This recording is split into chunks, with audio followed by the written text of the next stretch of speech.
right, what you? It ain't but one guy. Hold on. It ain't but one guy. We ain't but one guy. It ain't but one guy keeping him away from him. That's Terence Crawford. Time.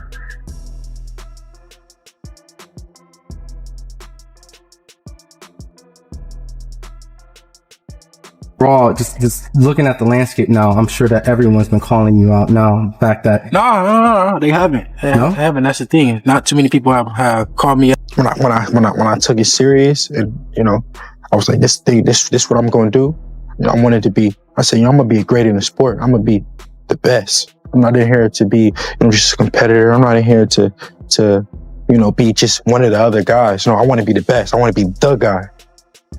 So it hasn't, nothing has changed. So the world get to see me face it, but I'm going to rise even higher than I was before. When Terence Crawford speaks, the boxing world pays close attention. But what he said about Devin Haney is not normal hype or casual trash talk. It is a sharp and serious warning that is making people question what comes next in the welterweight division. Crawford, who understands better than most how to break down top-level fighters, has clearly made his stance known. He is telling Haney very directly that getting in the ring with Keyshawn Davis right now could turn into the worst decision of his career. 47, you set your targets publicly on Devin Haney. #1 welterweight by ring, most estimations right now, champion. Why is that? Why Devin Haney? And you have half the amount of professional fights he has. Do you think that's something? There's enough in it for him when he's. I was 6-0 fighting people with 30+ fights, bro. I don't mean it from that. What I mean is stopping them. Why is he stopping? No, I'm playing. I'm playing, bro. Nah, why Devin Haney, bro? Honestly, because he's a star. He's a superstar. You're asking that question. I felt like that's what it was. But go ahead. Yeah, like at the end of the day, I'm ready to fight anybody. So I'm going for the stars. And I know Devin Haney is the same fighter from when he was at 35. He's the same fighter when he was at 40. Now he's at 40. So he ain't nothing changed. But his weight, you know what I'm saying? I will knock Devin Haney out. Guaranteed. I just feel like, shouts out to Devin, though. You do your thing. Like, I have no problem against you, bro. But we talking business right now. I will knock Devin out. This is not just about looking out for a former protege. It is a clear breakdown of a fight that could go very wrong. Terence Crawford is not questioning Devin Haney's skill level. He is hinting at something more serious, that Haney might not be able to handle the physical pressure brought by Keyshawn Davis. This is a matchup where experience meets raw hunger, and according to Bud, that experience may not be enough to protect Haney from getting knocked out. The focus has now changed from who is more skilled to whether Haney can take the punches, and based on the reaction, online fans are clearly divided on the outcome. It's my confidence in myself. I knew God put me in this position for a real reason. Honestly, from the very beginning, from me changing everything around me and just coming into this fight, I knew I was in this position for a real reason. And just coming into the fight, I knew I was confident. I knew I was going to win in convincing fashion, honestly. And it just showed up that way, honestly. And it's crazy because, like, I was telling my team, like, I always dreamed to have like a 12-round last minute stoppage. Like, I always dreamed of that. You know what I'm saying? So for my first fight coming back off of this long layoff, man, it's nothing but God, for sure. Now looking at why Terence Crawford is raising concern, the reasons are hard to ignore. His main point focuses on one of boxing's hidden dangers, the weight cut. He explained that even though Devin Haney has great skill and strong fight IQ, his recent weight changes could have weakened his ability to take punches. We already saw signs of this in his fight with Ryan Garcia, and Crawford feels those weaknesses are not going away. He also mentioned that the sharp speed and power Haney depends on maybe slipping as his body continues to struggle with making weight.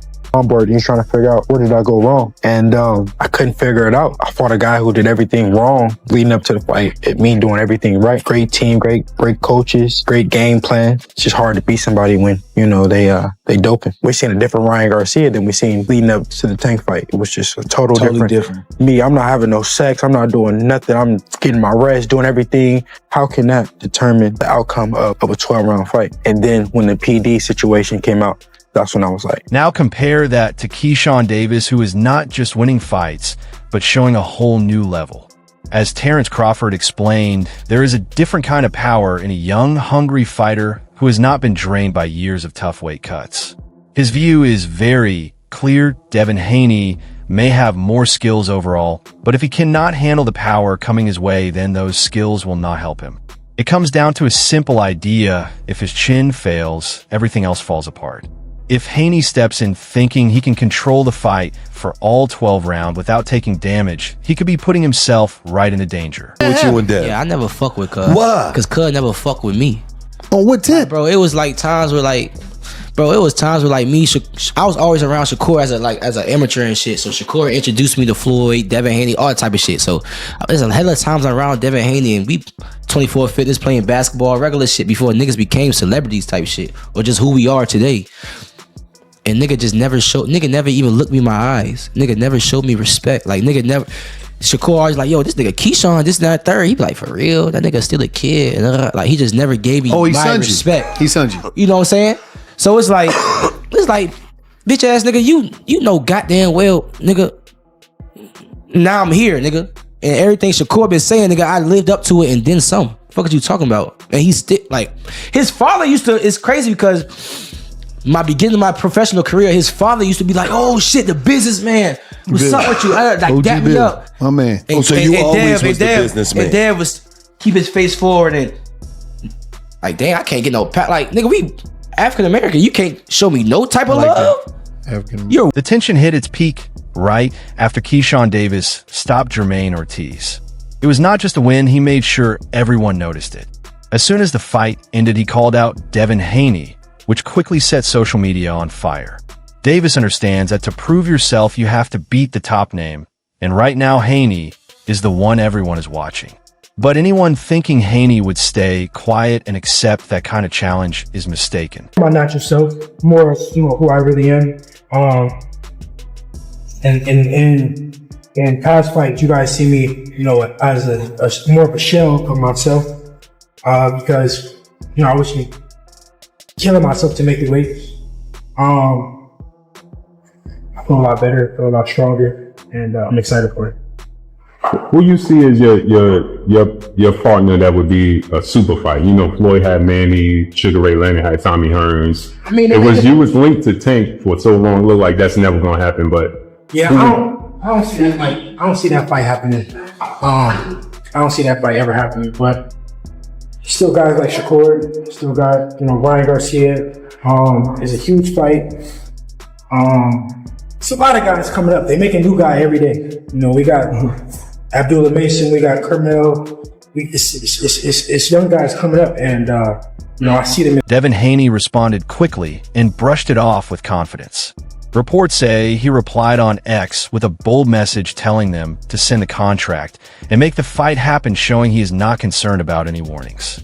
A viral clip also appeared where Haney went off on Keyshawn Davis' team, shouting insults, which made it clear this situation has gone beyond business and titles. The tension between both sides has been building for years, and now after Davis secured a big win, things are close to exploding. Haney is relying on his experience and reputation and seems to dismiss the idea that Davis is a real threat. But before calling Davis the next big name, there is another side to consider. Not everyone was convinced by his win over Jermaine Ortiz, and some well-known voices are urging caution. Floyd Schofield added to the debate with a strong opinion, saying the referee may have STO. Calls out Devin Haney, had a conversation with Bill Haney, says, yo, listen, if I stop Ortiz, I want your son. What's your thoughts on that, Keyshawn and Devin Haney? I think it's a good fight. Y'all gotta stop asking me them questions about these fights. I think it's like, once again, whoever shows up, whoever wants to win, like yesterday, all the fighters on that card who won, we seen, well, except Gerald Miller, but we seen the ones who wanted to win. And I think whoever wants it that night is gonna be victorious, because both of them are skilled fighters, and both of them. Everybody on this level could fight. Yeah, so except whoever show up that night, I ain't gonna lie. But I think I favor Devin, because Devin is the better boxer. With the longer jab, technique-wise, style-wise, he has a longer jab. He just got a high IQ, being around Floyd Mayweather and them the same way. Keyshawn is around Crawford and Shakur and them. So I just really believe Devin got a higher IQ than Keyshawn, and different tools that will frustrate Keyshawn. Because Keyshawn ain't no brawler. He ain't gonna run in there and just knock Devin chin off. I don't believe. He's gonna try to box him, and that's where Devin is strong at. This adds fuel to the doubts that critics keep bringing up. If Jermaine Ortiz had been allowed to continue, would Keyshawn Davis still stay in control, or did the early stoppage save him just before things got difficult? Even the legendary Roy Jones Jr. shared a warning. While he praised Davis as an elite fighter, he also advised him to take 1 or 2 more fights before stepping in with Devin Haney. His point is simple: there's a big difference between facing a contender like Ortiz and going up against a top champion like Haney, and making that jump too soon could hurt Davis' career before it fully takes off. Devin Haney is right back at the top of his game. Devin showed that the weight loss was probably causing him to not have as good punch resistance, and it also probably wasn't causing him to have as much power or explosiveness as he has. He showed tremendous power, tremendous punch resistance in that fight against Norman, and for him to do that means that the weight was probably an issue. Now, if Keyshawn comes up, or if they even do a catch weight, a 143, 144, it's going to be a very interesting fight, because I think Devin has more tools and more IQ right now, but Keyshawn is different. So when you got a guy that's different, and that's why I also said that he's not just back, he's different. You understand me? So when you got a guy that has that intangibleness about him, where he can be a different guy when it's time to be a different guy, you can never count him out. However, if I were pushing Keyshawn, I would have another fight or 2 before I fight Devin, just for experience purposes. And if I was Devin, I would try to jump on it right now before he gets those couple fights, because the more experience he gets, the harder he's going to become to beat. Just when fans thought the deal with Devin Haney was about to be signed, everything changed. Even after calling him out loudly, Keyshawn Davis is now set to face Lewis Crocker instead. At first, it feels like a disappointment, and some see it as chasing attention by using a big name while choosing an easier opponent. But according to Davis, this is not backing down. It is a smart move with a bigger plan behind it. 47 than he was at 35 and 40 growing into that weight. That's a no. It looked like it. It looked like it. It looks to like us, it. Keyshawn. To me. Let's see how hard I hit January 31st. I like it. Do you think you're already a bright enough star that he'd be willing to take? Because, you know, as a businessman, risk reward. You think you bring enough to the table that he'd want to take the fight? He would take the fight? Hopefully, bro. I hope he would take the fight. In terms of answering your question, a bright enough star, he's already entertaining me on Twitter and social media and stuff like that. So I guess he sees some money potential in this fight right here. But what I would like to do is I would like to become champion, because that just speaks for itself. Once I come to the champion with the table, you can't play with me. You know what I'm saying? Like, everybody know me. People know me. I can go to the UK and sell.